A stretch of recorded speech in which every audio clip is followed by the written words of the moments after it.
Saudara-saudara sekalian, ketika Yesus hadir di dunia ini,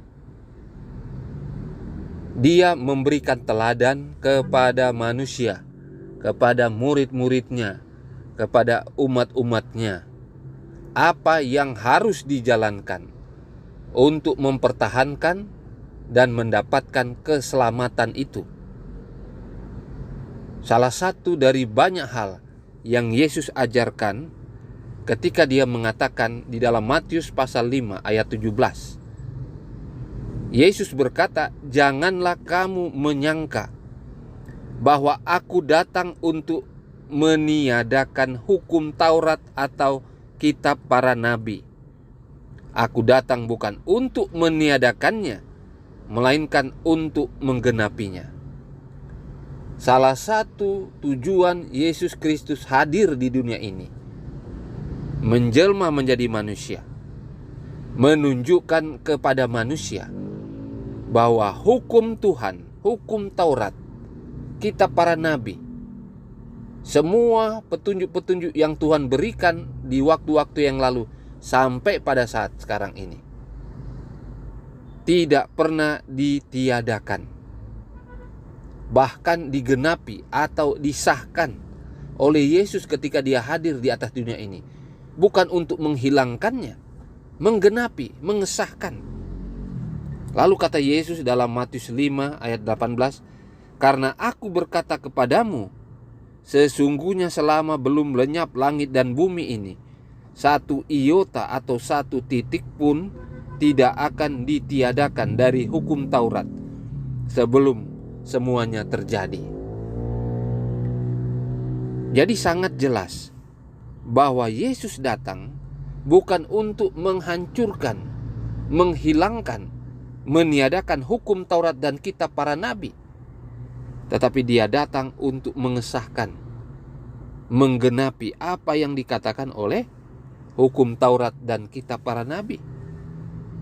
Dan Yesus memberikan kepastian bahwa hukum itu kekal adanya ketika Dia berkata, "Sesungguhnya selama belum lenyap langit dan bumi ini, satu iota atau satu titik pun," ini iota adalah huruf yang kecil di dalam bahasa Greka atau bahasa Yunani. Satu iota atau satu titik pun tidak akan ditiadakan dari hukum Taurat sebelum semuanya terjadi.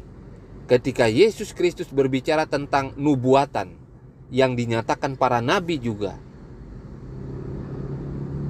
kalau tidak digenapi, maka tidak akan lenyap, tidak akan hilang.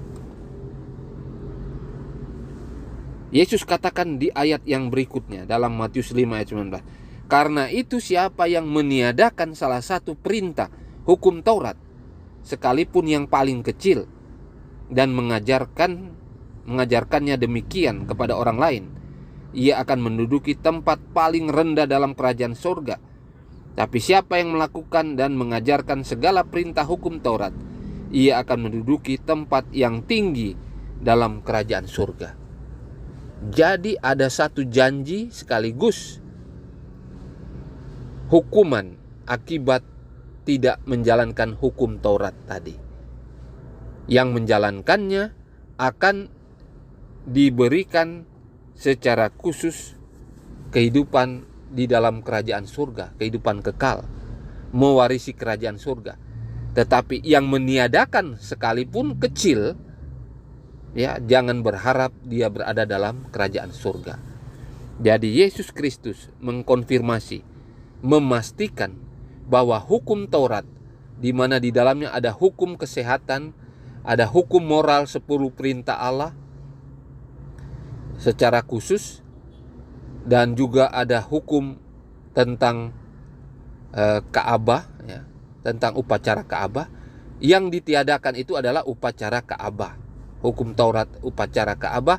Ketika Yesus mati di kayu salib, maka aturan-aturan yang menyangkut tentang upacara-upacara Ka'bah yang berhubungan dengan kematian Yesus itu sudah ditiadakan. Tetapi hukum moral, 10 hukum, 10 perintah Tuhan, dan hukum kesehatan itu berlanjut terus sampai sekarang ini, sampai akhir dunia nanti. Jadi itulah yang dikatakan oleh firman Tuhan. Kiranya ini boleh menjadi bagian kita sekarang ini.